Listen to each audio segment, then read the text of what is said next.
बिस्मिल्लाहिर्रहमानिर्रहीम। अस्सलाम वालेकुम। डिलीशियस कुजीन में वेलकम। वीडियो शुरू करने से पहले आप मेरे चैनल को सब्सक्राइब कर दीजिए ताकि आपको मेरी आने वाली नई रेसिपीज़ का नोटिफिकेशन मिल जाए। अब हम शुरू करते हैं आज की रेसिपी जो हम बना रहे हैं तवा आलू।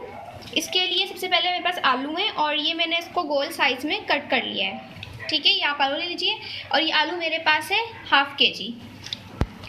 इसके साथ में टमाटर जाएंगे, 2 अदद मेरे पास टमाटर हैं बड़े साइज़ के। ये मेरे पास है अदरक और लहसुन चॉप। ठीक है, मैंने लहसुन के 2 जवे लिए थे और अदरक मैंने 1 इंच का टुकड़ा अदरक लिया था, उसको मैंने दोनों को चॉप कर लिया है। साथ में इसमें जाएंगी हरी मिर्चें, ये भी चॉप है मेरे पास और ये मैं ऐड कर रही हूँ। ये मेरे पास 1 खाने का चमचा है। इसके अलावा इसमें है 1 टीस्पून ज़ीरा, कुटी हुई लाल मिर्चें ये मैं ऐड करूँगी। इसमें ये मेरे पास है 1 टीस्पून, लेकिन आप उसको कम ज़्यादा भी कर सकते हैं। हरी मिर्चें हम डालेंगे इसके अंदर 5 अदद। नमक है, इसमें हस्ब ज़ायक़ा नमक जाएगा। अब स्टार्ट करते हैं। मैंने तवे पे बना रही हूँ, इसी तवे में मैंने ऑयल ऐड किया और मैं इसमें ऐड कर रही हूँ जो मेरे पास चॉप्ड जिंजर और गार्लिक था, ये मैं ऐड कर रही हूँ इसके अंदर।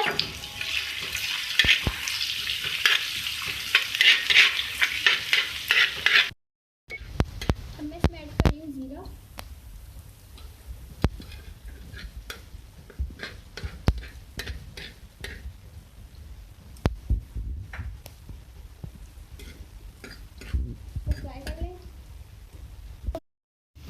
तो फ्राई करने के बाद इसमें जाएंगी हरी मिर्चें। अब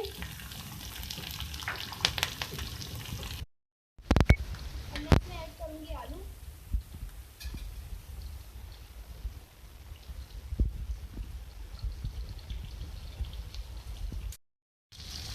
मैंने आलू इसमें ऐड कर दिए।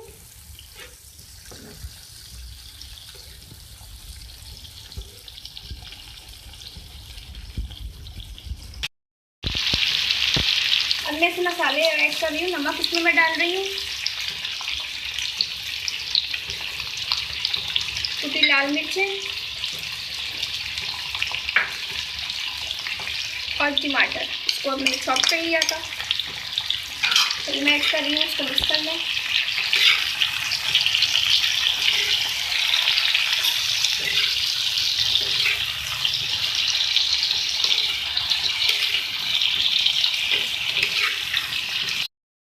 अब मैं इसको जो है कुक करूँगी। इसको हम कवर कर देंगे तवे को बिल्कुल हर तरफ से और फिर हम इसको कुक कर लेंगे। अब मैं इसमें ऐड कर रही हूँ हरी मिर्चें और आलू जो है हमारे गल चुके हैं। जो भी इनमें कसर बाकी रही है वो हरी मिर्चों के साथ पूरी हो जाएगी। हरी मिर्चों को भी हम कुक करने के लिए रखेंगे।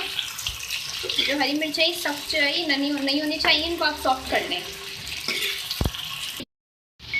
ये देख लीजिए, मैंने बनाए हैं आज की रेसिपी अपनी तवा आलू। ये बिल्कुल रेडी है और मैं इसको अब सर्व करूँगी। और मैं इसको सर्व किस तरीके से करूँगी, इसको हम सर्व करेंगे पराठों के साथ।